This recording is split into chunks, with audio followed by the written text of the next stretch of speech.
नमस्कार, मैं हूं आपके साथ राहुल सौमित्र। आप देख रहे हैं स्पेशल स्टोरी। स्पेशल स्टोरी में बात होगी अखिलेश यादव और शिवपाल सिंह यादव के बीच बढ़ती करीबी की। आखिर जो शिवपाल और अखिलेश एक दूसरे से इतनी दूरी बनाकर रखते थे, वो अब इतनी करीबी कैसे बना रहे हैं या कैसे करीब आ रहे हैं? इसके राजनीतिक मायने क्या हैं? क्या ये नजदीकी सिर्फ चाचा और भतीजे होने की वजह से है या फिर आने वाले चुनाव से इसका कोई लेना देना है? शिवपाल ने आखिर अखिलेश के नेतृत्व को क्यों स्वीकार करने की बात कही? बात इस बात की भी होगी कि शिक्षा विभाग में फर्जीवाड़े की, जिस अनामिका शुक्ला के नाम पर पूरे यूपी में चर्चा हो रही थी। कभी उनका नाम समझ में आया कि प्रिया जाटव है, कभी निकल के आया सुप्रिया है। तो इन सारी बातों को आपको विस्तार से बताएंगे। स्पेशल स्टोरी के साथ आप बने रहिए।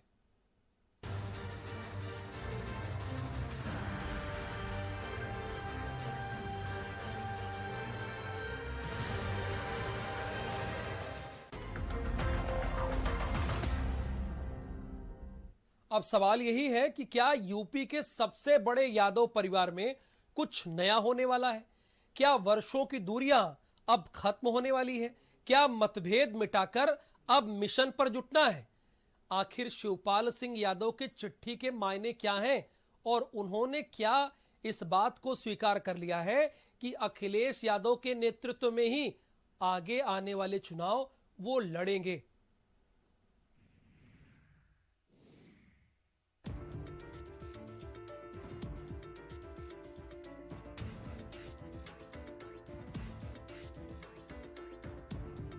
दरवाजे खुले हैं। जो आना चाहे हम पार्टी में शामिल कर लेंगे, जो आना चाहे आंख बंद करके। जी हाँ, तो क्या अखिलेश ने जो कुछ कहा था उसका शिवपाल पर असर हो गया है या फिर प्रदेश में विधानसभा चुनाव नजदीक आते देखकर शिवपाल का हृदय परिवर्तन हो रहा है? जो शिवपाल यादव 2016 से ही अखिलेश यादव को कोस रहे थे, उन्हीं अखिलेश यादव का नेतृत्व अब शिवपाल यादव को अच्छा लगने लगा है। ये हम नहीं कह रहे हैं, बल्कि शिवपाल यादव की चिट्ठी बोल रही है, जो उन्होंने 29 मई को अखिलेश यादव को लिखी है। चिट्ठी में अखिलेश यादव की जमकर प्रशंसा की गई है। शिवपाल का अखिलेश को स्नेह भरा पत्र सामने आने के बाद अब इस बात की अटकलें लगाई जा रही हैं कि क्या शिवपाल यादव फिर से सपा में वापस जाने वाले हैं। हालांकि शिवपाल यादव ने अखिलेश की तारीफ यूं ही नहीं की है, बल्कि अखिलेश यादव ने भी अपने चाचा के लिए दरियादिली दिखाई थी। 2017 में शिवपाल ने सपा से चुनाव लड़ा था। शिवपाल ने चुनाव के बाद प्रसपा पार्टी बना ली। 4 सितंबर 2019 को सपा ने चिट्ठी लिखी थी। दल परिवर्तन के तहत कार्रवाई की मांग की गई थी। शिवपाल की सदस्यता समाप्त होने वाली थी। 30 मार्च को सपा ने याचिका वापस ले ली। समाजवादी पार्टी अलग अलग मिल के लड़े या एक मिल के लड़े, भारतीय जनता पार्टी को इस पर कोई असर नहीं है। और शिवपाल जी ने जो पत्र आज अखिलेश यादव को लिखा है, तो यह तो कहीं न कहीं से उन्होंने अखिलेश यादव के नेतृत्व को स्वीकार कर लिया जो है। अब दिक्कत यह है कि समाजवादी पार्टी में न कोई कार्यकर्ता बचा है जमीन पर, न कोई नेता बचा है। तो अखिलेश जी को शिवपाल जी की जरूरत है, शिवपाल जी को अखिलेश जी की जरूरत है। इस बार जो शिवपाल जी ने चिट्ठी लिखी है, उसका निश्चित तौर पर वो एक अच्छा माना जाएगा कि उन्होंने धन्यवाद दिया और धन्यवाद देना भी चाहिए था। दूसरा, जो आपने कहा कि उन्होंने कहा है कि आपके नेतृत्व में एक विकल्प बनेगा, तो जो भी बड़ा होता है वो अपने से छोटे पर, जो परिवार का बच्चा होता है या छोटा होता है उम्र में, उसका हमेशा भला चाहता है और ये चाहता है कि वो तरक्की करे। शिवपाल की विधानसभा से सदस्यता रद्द करने की याचिका वापस लेने के बाद ही शिवपाल ने अखिलेश की तारीफों के पुल बांधने वाली चिट्ठी लिख दी। चिट्ठी में लिखा है कि अखिलेश के नेतृत्व में नए राजनीतिक विकल्प का जन्म होगा। बस इसी शब्द ने सत्ता के गलियारे में सबसे ज्यादा हलचल मचा रखी है कि क्या शिवपाल यादव भी अब अखिलेश के नेतृत्व में चलने को तैयार हैं? क्या पुराने गिले शिकवे भूलकर वो फिर से साइकिल की सवारी करने वाले हैं? पिछले साल सितंबर में भी अखिलेश और शिवपाल के रिश्ते सुधर रहे थे। शिवपाल ने संकेत दिए थे कि वो सुलह के लिए तैयार हैं। उधर अखिलेश ने भी कह दिया था कि शिवपाल का पुराने घर में स्वागत है और वो आंख बंद करके सपा में शामिल करने को तैयार हैं। लेकिन किसी कारणवश शिवपाल और अखिलेश में बात नहीं बन पाई। लेकिन अब ऐसा लगता है कि वो वक्त आ गया है। शिवपाल भी सबक ले चुके हैं और अखिलेश भी काफी कुछ खो चुके हैं। अगर सपा को प्रदेश में सत्ता पर काबिज कराना है तो दूरियां मिटाकर मन को मिलाना होगा, तभी जोश और उत्साह से जीत हासिल हो सकती है।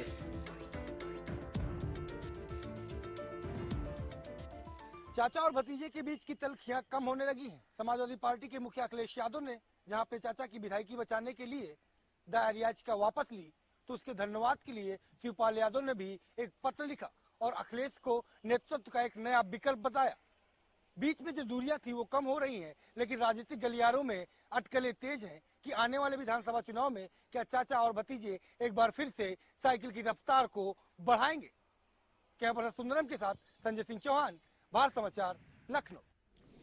बेसिक शिक्षा विभाग में रोज नए नए खुलासे हो रहे हैं। क्या बेसिक शिक्षा विभाग में सब कुछ ठीक ठाक चल रहा है? एक तो 69,000 सहायक अध्यापक भर्ती की प्रक्रिया लगातार डिले होती जा रही है और दूसरी तरफ एक अध्यापिका है जिनका कभी नाम पता चलता है अनामिका शुक्ला है, कभी पता चलता है कि प्रिया जाटव है और अब पता चल रहा है कि इनका नाम सुप्रिया है। ये अध्यापिका एक जिले नहीं 25-25 जिलों में नौकरी कर रही थी और करोड़ों रुपए ऐंठ रही थी।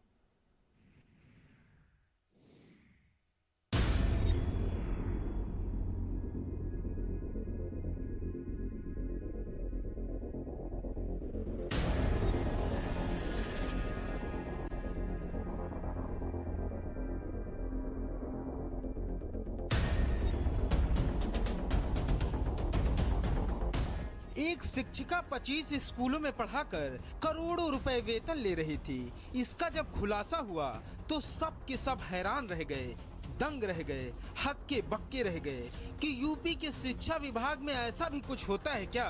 आखिर एक शख्स 25 जगह नौकरी कैसे कर सकता है और वो भी नाम बदल बदल कर।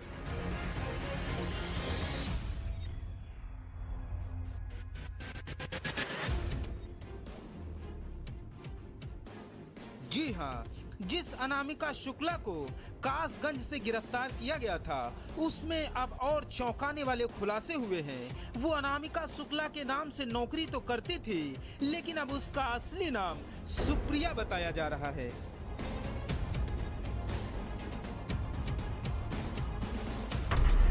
कासगंज से गिरफ्तार हुई थी अनामिका शुक्ला। अब अनामिका शुक्ला को बताया जा रहा सुप्रिया। मैनपुरी के राज ने दिलाई थी टीचर की नौकरी। 1.5 लाख रुपए देकर राज ने दिलवा दी नौकरी। सुप्रिया को नौकरी दिलाने वाले राज नाम के शख्स की अब तेजी से तलाश हो रही है। मैनपुरी के बीएससी को बेहद सख्त निर्देश दिए गए हैं कि वो जल्द से जल्द राज का पता लगाएं। इधर जिस तरह से बेसिक शिक्षा विभाग में फर्जीवाड़ा चल रहा है उसको लेकर विपक्ष ने भी सरकार को निशाने पर ले लिया है। प्रियंका गांधी ने शिक्षक भर्ती मामले के घोटाले की तुलना मध्य प्रदेश के व्यापम घोटाले से कर दी है। प्रियंका ने कहा कि पैसे के लेन देन और परीक्षा केंद्रों में हेरफेर करने वाला ये पूरा रैकेट चल रहा है। इसके तार कई जगहों से जुड़े हैं। मेहनती छात्रों के साथ अन्याय हुआ है। कांग्रेस एमएलसी दीपक सिंह ने कहा कि शिक्षक भर्ती मामले में सरकार कुछ छुपा रही है। बेसिक शिक्षा विभाग में नौकरी दिलाने का बहुत बड़ा रैकेट चल रहा है और ये गिरोह प्रदेश के कई जिलों में सक्रिय है। यहाँ प्रिया सुप्रिया बन जाती हैं, तिवारी जी ओबीसी बन जाते हैं, मतलब कुछ भी संभव है। उन्नाव के डीआईएस राकेश पांडे को अभी निलंबित किया गया है। अभी तो कासगंज, मैनपुरी, आजमगढ़ और बाराबंकी जैसे जिलों के नाम सामने आ रहे हैं। जांच पूरी होने के बाद ही पता चलेगा कि ये गिरोह और कितने जिलों में सक्रिय है। ब्यूरो रिपोर्ट, भारत समाचार। कोरोना काल में अब ये स्थिति है कि धीरे धीरे चीजें खुलती जा रही हैं। 8 जून को मंदिर खोल दिए गए, मॉल्स खोल दिए गए, लेकिन देश और प्रदेश भर के मंदिरों में भक्तों की आज भारी भीड़ देखने को मिली। वो हम आपको दिखाते हैं अपनी रिपोर्ट के जरिए।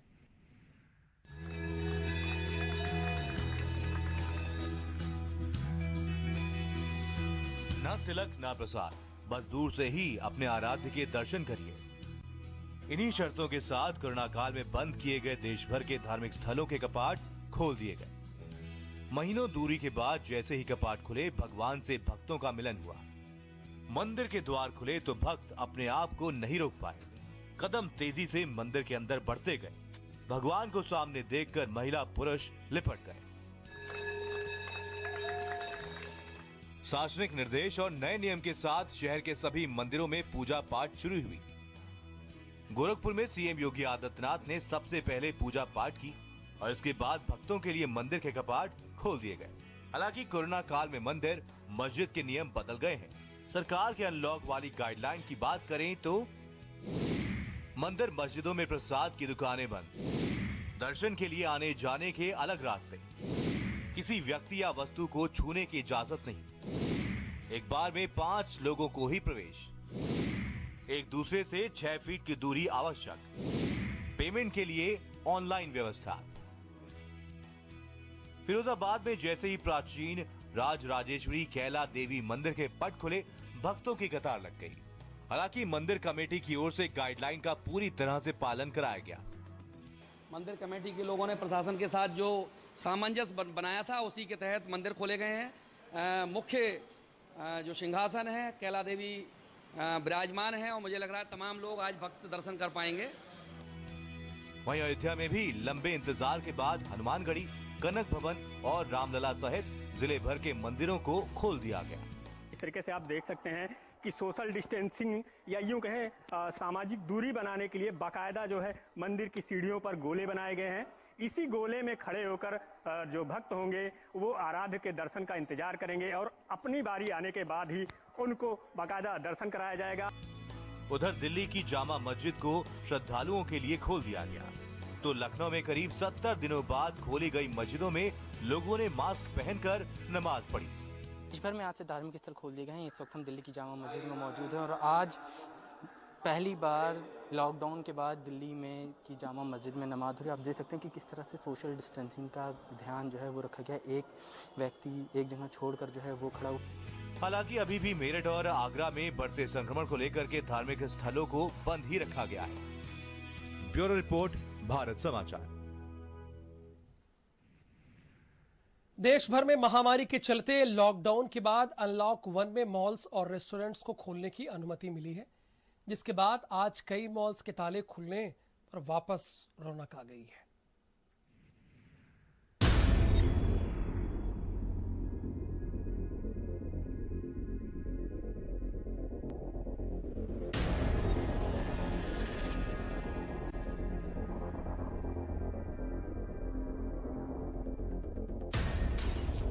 मॉल्स खुले, रेस्टोरेंट में लौटी रौनक। मॉल जाए, मौज उड़ाएं। शॉपिंग के साथ फिर मजेदार फूड।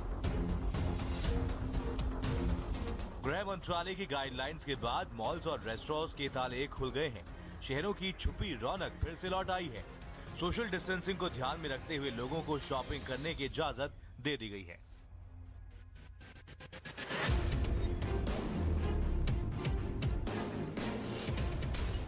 मॉल में दुकानों पर इकट्ठा ना हो भीड़। एलिवेटर्स पर भी लिमिटेड लोग चले। दुकानें खुलेंगी, गेमिंग शॉप होंगी बंद। सिनेमा हॉल पर जारी रहेगी तालाबंदी। मॉल्स में एसी 24 से 30 डिग्री पर चलेंगे। कोरोना से रोकथाम के पोस्टर लगाना अनिवार्य।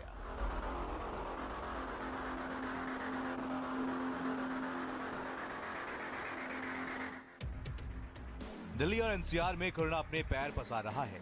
ऐसे में मॉल्स तो खोल दिए गए हैं, लेकिन इतनी शॉपिंग के लिए भीड़ नजर नहीं आ रही है। दिल्ली के V3S मॉल और नोएडा के GIP मॉल की रिपोर्ट देखिए।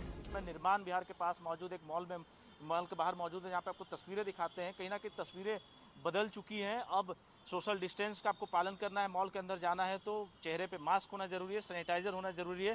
देखिए मॉल की एंट्री गेट पे आपको दिखाते हैं, नीचे पैरों को साफ करने के लिए पानी रखा गया है। उसके बाद कहीं ना कहीं सुरक्षा कवच यहाँ पे बनाया गया है, जिसके पीछे तमाम मॉल के कर्मचारी मौजूद हैं। हम जीआईपी मॉल के बाहर खड़े हैं, अभी भी मॉल बंद है। मॉल के अंदर जो है सैनिटाइजेशन का काम चल रहा है, क्योंकि बड़े मॉल्स हैं ये, और यहाँ पर रूल्स को फॉलो कराने के लिए जो मल्टीप्लेक्स हैं वो मॉल्स के अंदर नहीं खुलने, सिर्फ मॉल्स खुलना है। फूड प्लाजा है उसका अभी डीएम ने भी पूरी तरीके से आदेश स्पष्ट नहीं किए हैं।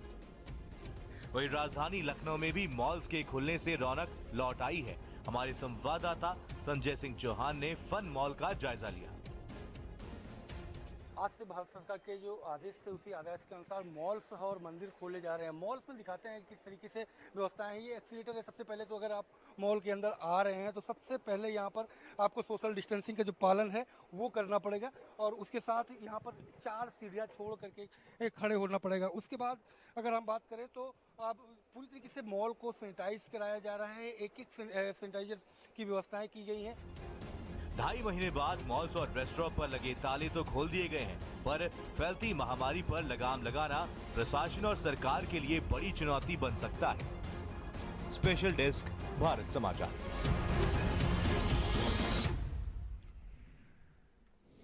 इधर कोरोना मरीजों की संख्या यूपी में बहुत तेजी से बढ़ रही है। जिस तेजी से आंकड़ा बढ़ रहा है उससे लगता है कोरोना अभी जल्दी रुकने वाला नहीं है।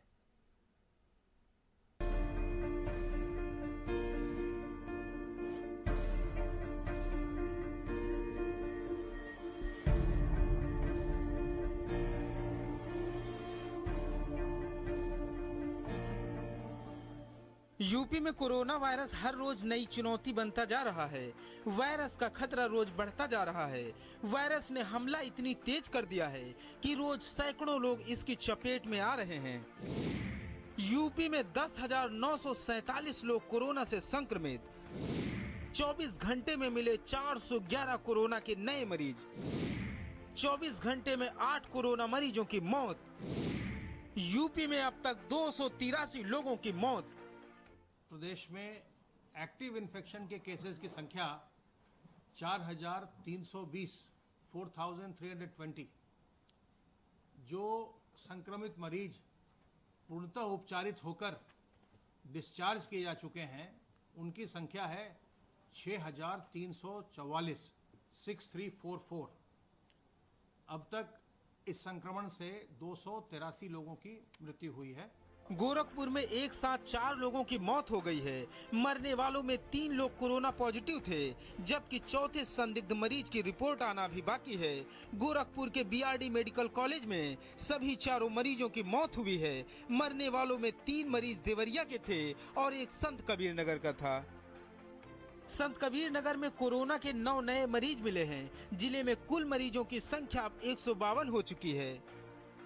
सोनभद्र में एक ही परिवार के 7 लोगों को कोरोना हो गया है। सोनभद्र में कोरोना मरीजों की संख्या 21 हो गई है। रायबरेली में भी कोरोना के 7 नए केस सामने आए हैं। सभी मरीजों को अस्पताल में भर्ती करवाया गया है और जिले में कुल मरीजों की संख्या 101 हो गई है। बुलंदशहर में भी कोरोना के 7 नए मरीज मिले हैं। बुलंदशहर में मरीजों की संख्या 239 हो गई है और अब तक 6 लोग कोरोना से जान गंवा चुके हैं। कानपुर देहात में 6 लोग कोरोना पॉजिटिव पाए गए हैं। कानपुर देहात में कोरोना पॉजिटिव मरीजों की संख्या 36 हो गई है। बाराबंकी में सोमवार को 3 नए कोरोना मरीज मिले हैं। अब बाराबंकी में कोरोना मरीजों की संख्या 182 हो गई है। फिरोजाबाद में भी कोरोना के 3 नए केस सामने आए हैं। जिले में मरीजों का आंकड़ा 318 हो गया है और 18 लोगों की कोरोना से मौत हो चुकी है। मैनपुरी में भी 4 नए कोरोना मरीज मिले हैं। जिले में कोरोना मरीजों की संख्या 82 हो गई है और अब तक 3 लोगों की कोरोना से मौत हुई है। हरदोई में फिर से 3 नए कोरोना मरीज मिले हैं और जिले में कुल मरीजों की संख्या 120 हो गई है। सिद्धार्थनगर में भी 3 कोरोना मरीज पॉजिटिव पाए गए हैं। कुल मरीजों की संख्या 147 हो गई है। सिद्धार्थनगर में कोरोना ने अब तक 5 लोगों की सांसें छीन ली हैं। ब्यूरो रिपोर्ट, भारत समाचार। दिल्ली के मुख्यमंत्री अरविंद केजरीवाल बीमार पड़ गए हैं। दिल्ली में कोरोना की दहशत इस कदर बढ़ गई है कि अब केजरीवाल को भी अपना कोरोना टेस्ट कराना ही पड़ेगा।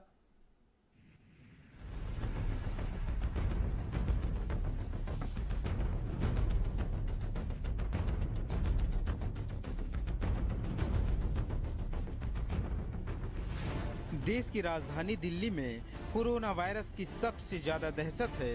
कोरोना जैसे लक्षण मिलने के बाद दिल्ली के सीएम अरविंद केजरीवाल ने खुद को आइसोलेट कर लिया है। केजरीवाल ने अपनी सारी मीटिंग्स कैंसिल कर दी हैं। रविवार को दिल्ली के मुख्यमंत्री अरविंद केजरीवाल की तबीयत अचानक बिगड़ गई। केजरीवाल को हल्का बुखार है और गले में खराश भी है। बुखार और गले में खराश की शिकायत के बाद ही केजरीवाल का कोरोना टेस्ट कराने का फैसला लिया गया है। सीएम केजरीवाल ने कोरोना की आशंका को देखते हुए ही रविवार से सभी सरकारी बैठकों को कैंसिल कर दिया है। किसी से कोई मुलाकात भी नहीं कर रहे हैं। अरविंद केजरीवाल डायबिटीज के मरीज भी हैं, इसलिए उनके स्वास्थ्य को लेकर और ज्यादा सतर्कता बरती जा रही है। मुख्यमंत्री जी की तबीयत ठीक नहीं है, उनको थोड़ा फीवर है और उनके गले में कफ है, जो हम इसको भी सीरियसली लेके चल रहे हैं। उनका कल कोरोना का टेस्ट होना है, इसीलिए मुख्यमंत्री जी ने अपने आप को आइसोलेट किया है। अभी वो कल से कोई मीटिंग भी नहीं कर रहे हैं। रविवार को ही दिल्ली के मुख्यमंत्री अरविंद केजरीवाल ने एक ऐसा फैसला लिया था जिसके बाद सोशल मीडिया पर उनकी बहुत तेजी से आलोचना होने लगी। केजरीवाल ने दिल्ली के सभी सरकारी और प्राइवेट अस्पतालों में सिर्फ दिल्ली के लोगों को ही इलाज की सुविधा देने का फैसला लिया। जो लोग दिल्ली के बाहर के हैं उनके इलाज का ठीकरा केंद्र सरकार पर फोड़ दिया। इसी फैसले के बाद केजरीवाल को लोगों ने ट्रोल करना शुरू कर दिया। भला जो दिल्ली के बाहर के लोग हैं वो दिल्ली में इलाज क्यों नहीं करा सकते? किसी भी दूसरे प्रदेश से कोरोना के इलाज के लिए दिल्ली में कोई आएगा ही क्यों अरविंद केजरीवाल जी, जब दिल्ली की स्वास्थ्य व्यवस्था लाचार हो गई है। और हां, अगर कोई दूसरे प्रदेश का ही दिल्ली में रहता हो तो उसके इलाज की जिम्मेदारी से हम आपको भागने नहीं देंगे। और फिर सुपर स्पेशलिटी ट्रीटमेंट से आप किसी को कैसे रोक सकते हैं? कैसे रोक सकते हैं? ये बहुत शर्मनाक है। दिल्ली में जिस तरह से कोरोना ने अपने पैर पसारे हैं उससे पूरी दिल्ली के लोग परेशान हैं। दिल्ली में कोरोना की दहशतगर्दी चरम पर है। दिल्ली में 27,000 के पार कोरोना मरीज। अब तक 761 लोगों की हो चुकी है मौत। राजधानी दिल्ली में 219 कंटेनमेंट जोन हैं। 1 जून से रोज मिल रहे हैं 1200 से ज्यादा मरीज। दिल्ली में कोरोना का खतरा इस कदर बढ़ गया है कि उसने कई हाई प्रोफाइल दफ्तरों में बैठने वाले लोगों को अपनी चपेट में ले लिया है। अब खुद दिल्ली के मुख्यमंत्री अरविंद केजरीवाल भी बीमार पड़ गए हैं। ब्यूरो रिपोर्ट, भारत समाचार। और आज के स्पेशल रिपोर्ट में फिलहाल के लिए इतना ही। आप बने रहिए भारत समाचार के साथ।